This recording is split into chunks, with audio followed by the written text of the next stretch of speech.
के एक और एपिसोड के साथ आपका मेज़बान फ़याज़ वलाना आपकी खिदमत में हाज़िर है। नाज़रीन कराम, आज के प्रोग्राम में मेरे साथ शरीक गुफ्तगू होंगे पाकिस्तान के नामवर सहाफ़ी जनाब इसरार कसाना साहब और हमारे सीनियर तरीन सहाफ़ी वाशिंगटन DC में जो होते हैं पाकिस्तान के जाने पहचाने, और इन दिनों तो उनके काफ़ी शोर हैं, उनकी एक ट्वीट का बहुत शोर है, शाहीन साहबाई साहब।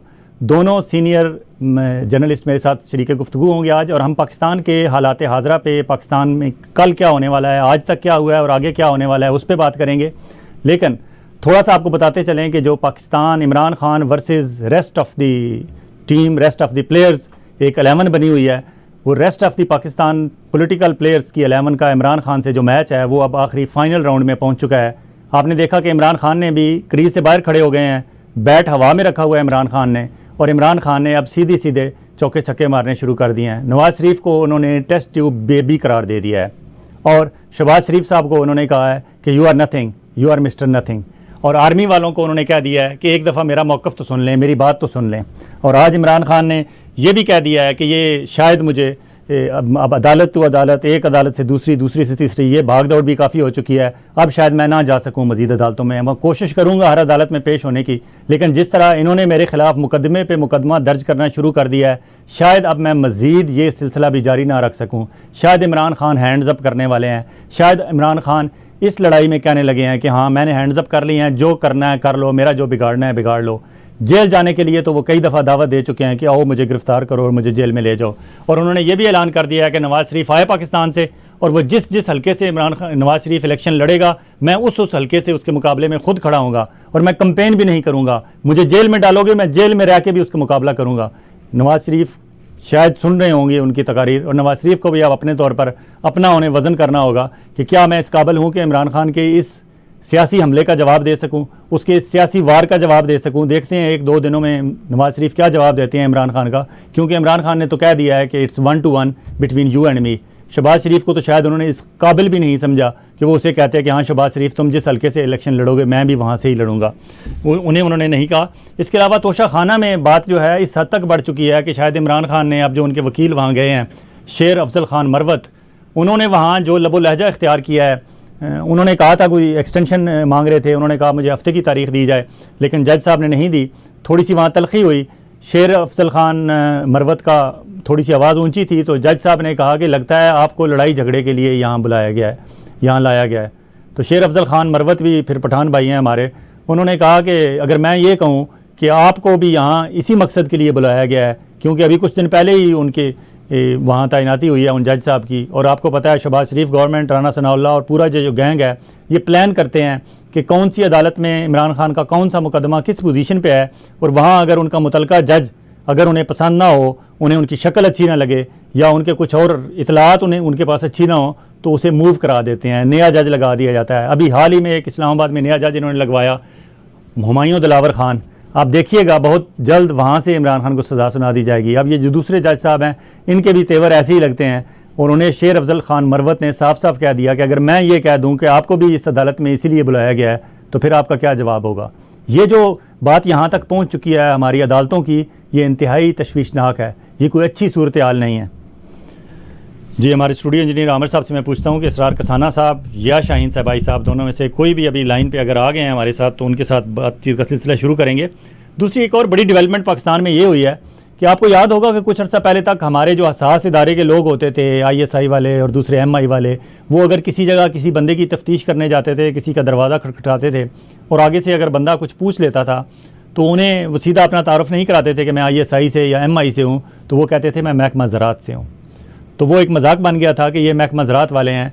और अब तो माशाल्लाह हमारे चीफ़ ऑफ आर्मी स्टाफ साहब ने बाकायदा महकमा ज़राअत का ठेका ले लिया है। उन्होंने अनाउंस किए अगले दिन एक green initiative Islamabad convention centre में एक तकरीब हुई, जिसकी सदारत पता नहीं शहबाज शरीफ साहब वज़ीर-ए-आज़म पाकिस्तान कर रहे थे या चीफ़ ऑफ आर्मी स्टाफ कर रहे थे। ये दोनों में अभी तक तय नहीं हो सका कि सदारत कौन कर रहा था और चीफ़ गेस्ट कौन था, क्योंकि जब शहबाज शरीफ साहब की तकरीर से पहले चीफ़ ऑफ आर्मी स्टाफ तकरीर करने आए तो उन्होंने कहा कि ये इनिशिएटिव वज़ीर-ए-आज़म पाकिस्तान का था।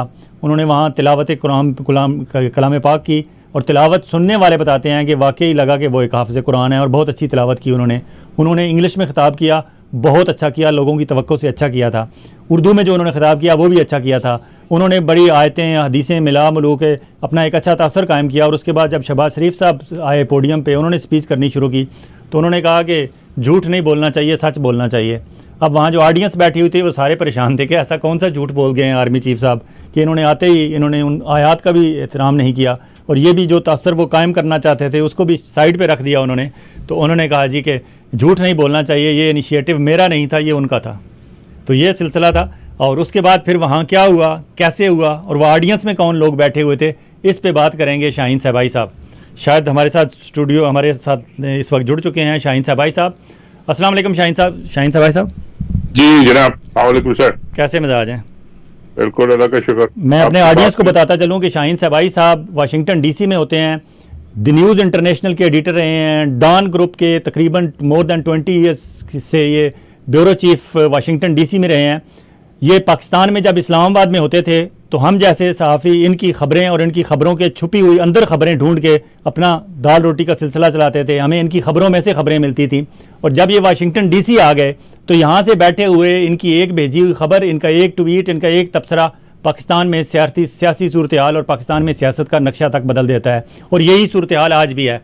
अभी ताज़ा तरीन वाक़या ये हुआ है कि इन्होंने एक ट्वीट किया है जिस ट्वीट पे शायद पाकिस्तान में वहाँ आग लग गई जहाँ नहीं लगनी चाहिए थी। शाहीन साहबाई साहब से भी पूछेंगे कि ये हुआ क्या, मसला क्या बना, आपने ऐसी कौन सी बात कर दी थी, और थोड़ा सा उसका ब्रीफ कीजिएगा। उसके बाद फिर मैं आगे पूछता हूँ कि इसका आगे क्या डेवलपमेंट हुई। जी शाहीन साहबाई साहब। जनाब बहुत बहुत शुक्रिया आपका। आपने पूछा कि ये ट्वीट ने क्या आग लगा दी। हालांकि मेरी ट्वीट ने आग नहीं लगाई, असली आग लगाई शहबाज शरीफ साहब की ट्वीट ने। जी मैंने तो एक मेरा इंटरव्यू था एक हमारे कोलीग हैं डॉक्टर मोहित पीरजादा साहब के पास।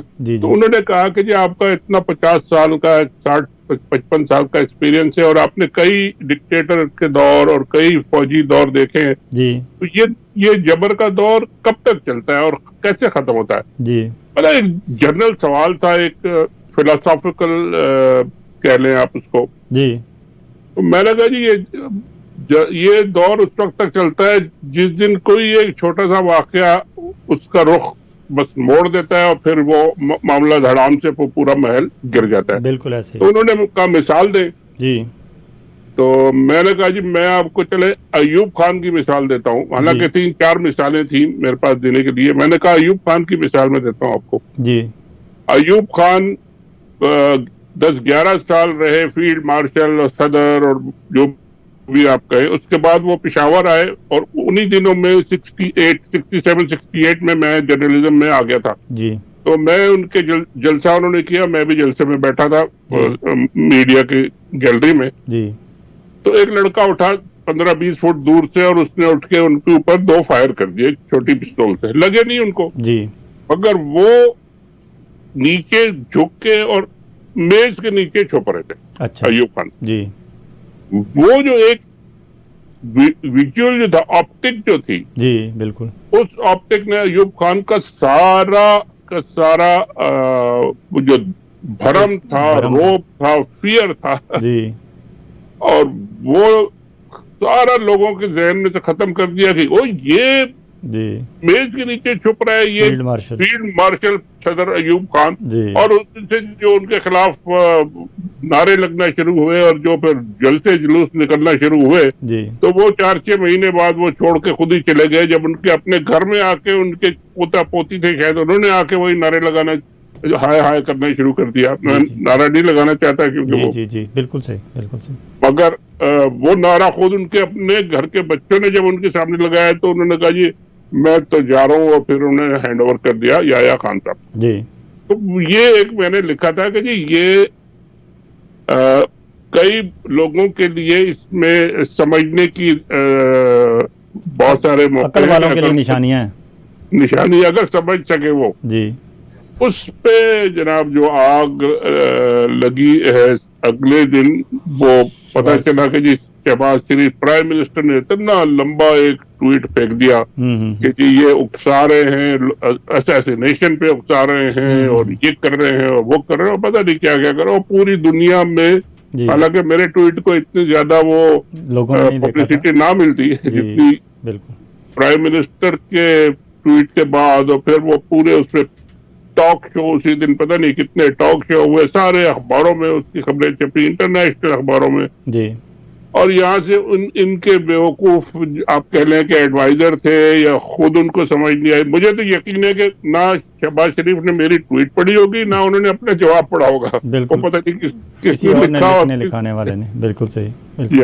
और वो इश्यू हो गया तो अच्छा, फिर आपने पता नहीं नोट किया कि नहीं, मैंने देखा है कि वहाँ जब वो अपना अगले दिन उनका एक ग्रीन इनिशिएटिव प्रोग्राम था, इस्लामाबाद कन्वेंशन सेंटर में तकरीब हो रही थी, उसमें शहबाज शरीफ साहब भी थे और आर्मी चीफ भी थे।